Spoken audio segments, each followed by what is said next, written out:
Welcome to the Salvos. We trust that you'll be blessed by this week's video.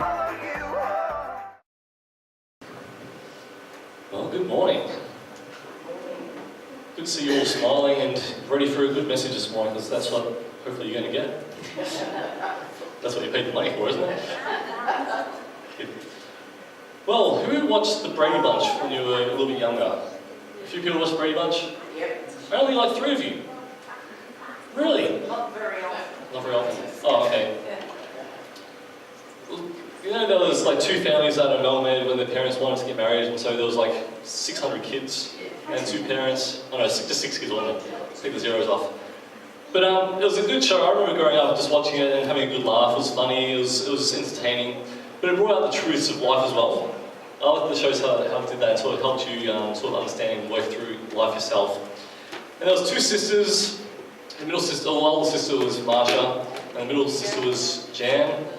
And they often bumped heads and competed against each other and fought, and a whole lot of things like that. So I'm going to start this morning with a video clip of one of their banging of heads, I suppose. So thanks, Pete. Show us this video clip, and then I'll talk to you a little bit more. Oh, nothing at all. That's the kind of thing that bothers me the most.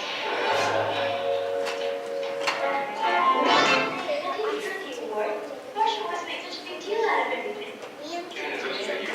Marcia had dumped him somewhere. Wouldn't you be upset too? Did he just touch about that? I guess. But every time Marcia shoots down the hand, you're a blue ribbon or something. Oh, now, Jan, you know that isn't so. Marcia's worked very hard with those things. Well, all day long in school is how great Marcia is at this, or how wonderful Marcia did that. Marcia, Marcia, Marcia. Now, sweetheart. All those awards staring me in the face was just too much. I'm tired of being in Marcia's shadow all the time. Now, Jan, you're not anybody's shadow. Well, Marcia's 3 years older than you. She should have more to show for herself. Maybe, but everything comes so easy for her. Jan, come on. To be realistic about this, nobody has smooth sailing all the time. Well, that's right. Marcia has her disappointments, too. She doesn't always win. You'll never guess what. I just got a call from the school. I've been made editor of the school newspaper. It's fine, Abby. That's great, Marcia. I've got to call Jennifer. She'll just flip. See what I mean? She wants to be editor. Boom, she's editor. Jan, you're really not being fair. You know that Marcia's been working on that for months. Now, if you really feel you're in your sister's shadow, do something about it. Get out and about your own town. That's right, Jan. Some of us are good at one thing and some of us are good at another. Well, it's like your mom and I always say, find out what you do best, and then do your best with it. Maybe you're right, but who can I do best? If you keep your eyes open, I'll bet you something will present itself. Anyone seen that scene before? Yeah. I think if no one even knew about the Brady Bunch, a lot of people have heard about the Marsha sort of thing. It's sort of a very famous line from the show. But sibling rivalry. Has anyone experienced that before? Everyone. Okay, there you go. I've made contact with something to this point. It's good. We all seem to have sibling rivalry, don't we? It's a funny thing that sort of seems to exist, and it can work for good, it can work for bad. Me and my brother it's my brother's birthday today, so happy birthday, Sean. But I think we've grown up together. We had a bit of an age gap between us, but I think we had a healthy relationship mostly. And we sort of both pushed each other to be better than we would have been otherwise. I'm sure we butted heads quite a few times, but over the time I think we've sort of rubbed each other to make us better.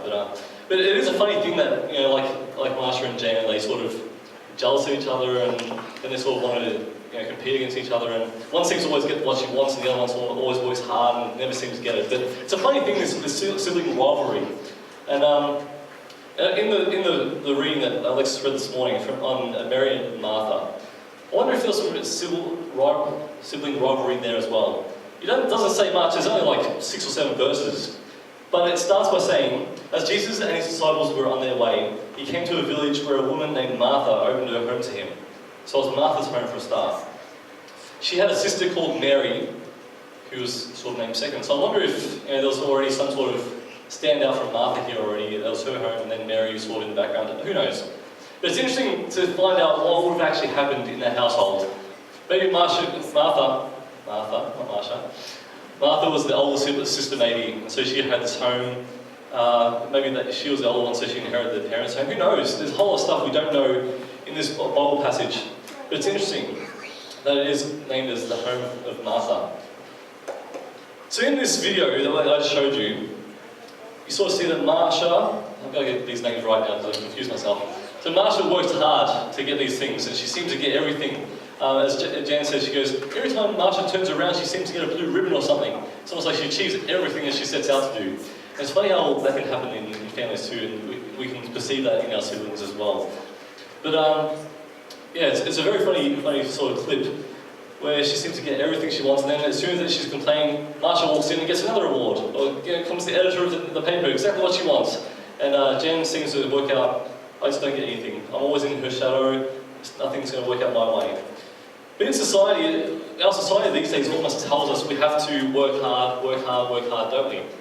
If we want to be someone, if we want to achieve something, if we want to be the best at what we do, we have to work hard, don't we? We have to work hard, we have to achieve something to actually make us worth something, for a start, isn't it? If we don't work hard, we're never going to get something, so we're not going to be anything. Seems to what I seem to pick up from our society. We have to work hard to be someone, be something in our society. So do we have to work all the time? And we as a Salvation Army, we as a Salvation Army are really bad at this actually. We are big on works, aren't we? We're seen as doing everything. We're the army, we're fighting for this, we're fighting for that, we're doing this, we're doing 100 things. I know as an officer, compared to some pastors of other churches, we do everything. Like we're expected to do everything. Where some heads of churches, all they have to worry about is a message on Sunday. They have to bring a great message like what I'm doing right now. They have to bring a great message, and that's what they can focus on 6 days of the week, if they wanted to. Whereas in the Salvation Army, we work. We've got paperwork to do this, we've got a reporting to do here, we've got to fix up the building, we've got to do this, we've got to do finances, thanks to Ellen, she can do some of that. We are the worst, aren't we? The Salvation Army, we do so much. We can work ourselves into the ground. Back 50, 60 years ago, we'll start the morning, Sunday mornings with a prayer meeting or knee drill, as it used to be called. Sunday school, junior soldiers, holiness meeting, open air, come back for something else, and then we'll have a salvation meeting at night, and then, we did a whole lot, didn't we? Some of you guys who have been around for hundreds of years, not maybe not, some of you who have been around for a little bit longer than me know that, right? You used to keep yourself so busy on Sundays, it was crazy. Where was the rest? Where was the Sabbath? There wasn't much of a balance, was there? We used to work all the time and never really take a break. So in today's reading in Luke 10, gotta get the right chapter, in verses, where am I up to? 39 and 40. Let me just read this. She had a sister called Mary who sat at the Lord's feet listening to what he said. But Martha was distracted by all the preparations that had to be made. She came to him and asked, Lord, don't you care my sister has left me to do the work by myself? Tell her to help me. Obviously there's preparations that need to be done, right? If you're going to have a meal, if you're going to have dinner, you've got guests over, stuff needs to be done. Especially in the culture of their day, they had to impress people. They had a status to keep up to, they had to be impressive to the people around them. So they had to do work to impress this rabbi, this important person called Jesus. They had to impress him. But Mary was sitting at his feet, just sitting with him. She wasn't doing anything to help. She was going to disgrace the family in some ways if they didn't actually impress this guy, right? So Martha was doing all the work, and Mary wasn't. Siblings. Bringing out the best. But it's interesting though, isn't it? Mary sat while Martha worked. Interesting sort of comparison to the two sisters here. I'm not sure this is maybe a one-off thing. Mary could have been a lazy person, who knows? But I don't think so. Back in the culture, I'm sure Mary would have been hard work as well. And today we're looking at the Red Shield Appreciation Sunday, where we sort of thank you all for doing your hard work. We couldn't do it without you. We've said that. There's a whole lot of things we need to be done around here. We've got a heap of volunteers, which we are so grateful for. We've got people to help with the breakfast, we've got people to help with community support, we've got people to help with our thrift shop. And we couldn't do it without all our workers. We need workers. Because we think we're working towards building the kingdom here, don't we? We hope we're building the kingdom here. And we need each other to be able to do that. Even there's a story in the Bible that talks about, we need workers for the harvest, because the harvest is great out there. We need workers for the harvest. But is that the only thing that we need to do, is work all the time? So now Alexa and I, we've been working quite hard and we're starting to feel it. So is it a good thing to be working all the time? So we know that Jesus, God said, we'll talk about this Father, God back early in the Bible gave us a Sabbath day to rest because he knew it was good for us. We need the rest as well as the work. It needs to be a balance. I was, as Alexa mentioned, I was at the Rev Camp last weekend and there was a lot of things happening. And I caught with a guy that I respect a lot, a guy called Chris, who came down for a day to help teach some arts classes. And I had a good chat with him during that break, about an hour break between arts classes that we're both teaching. And I had a good chat with him, just sat down to chat with him, and it just was me and Chris, was just perfect. So I talked with him. And one of the things I was sort of talking about how we're just exhausted and we keep working. There's always something to be doing. And that's a good thing, don't get me wrong. But he sat down and said to me, Simon, the best gift you can give to your people is who you are becoming. I'm not sure if you got that, but he said the best gift that I can give to you guys, my people, is the person I'm becoming. And if I'm working myself into the ground and I'm going to have a breakdown or whatever, that's not much of a gift I can give to you, is it? So is this working all the time a good thing? He suggested that I can be smarter, work smarter, not harder all the time. And if we can work smarter and not harder, I think we can actually look after ourselves as well and find the balance between work and Sabbath.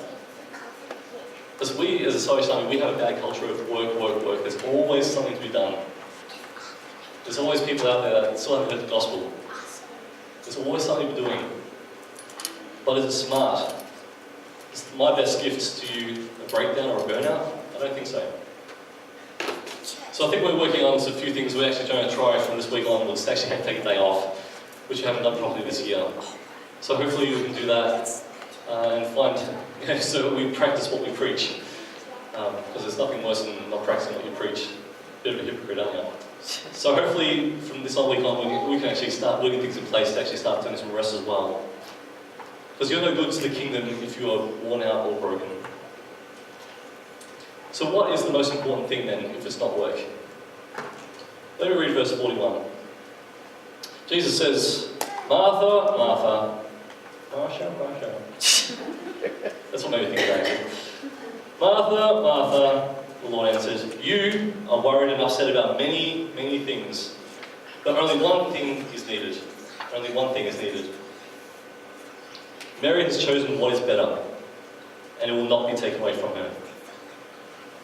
So if you can imagine a situation where Martha's trying to cook a meal, probably for Jesus and his disciples, like a whole lot of people, a lot of work needed to be done, a lot of preparation needed to be done, because Jesus just turned up, probably unannounced.